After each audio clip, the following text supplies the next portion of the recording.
Zimbabwe के साबिक कप्तान और विकेट कीपर एंडी फ्लावर ने 1992 से लेकर 2003 तक जिम्बाब्वे क्रिकेट टीम की नुमाइंदगी की।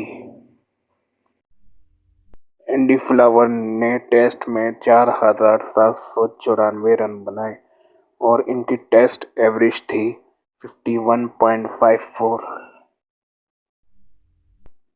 जिनमें इनकी 12 सेंचुरियां और 27 सेंचुरियां थी टेस्ट क्रिकेट में, और 232 रन नॉट आउट इनका हाईएस्ट स्कोर था टेस्ट क्रिकेट में। एंडी फ्लावर ने 151 कैचेज और 9 स्टंपिंग भी की हैं टेस्ट क्रिकेट में।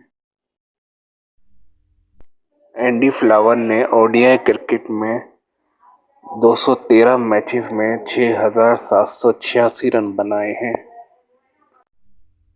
इनकी बैटिंग एवरेज 35.34 थी। एंडी फ्लावर ने 4 सेंचुरियां और 55 हाफ सेंचुरियां बनाई हैं ओडीआई क्रिकेट में। 145 रन इनका हाईएस्ट स्कोर है वनडे इंटरनेशनल में। ओडीआई क्रिकेट में 141 कैचेज और 32 स्टंपिंग की है एंडी फ्लावर ने। ये है एंडी फ्लावर का फुल इंटरनेशनल स्टेटस करियर।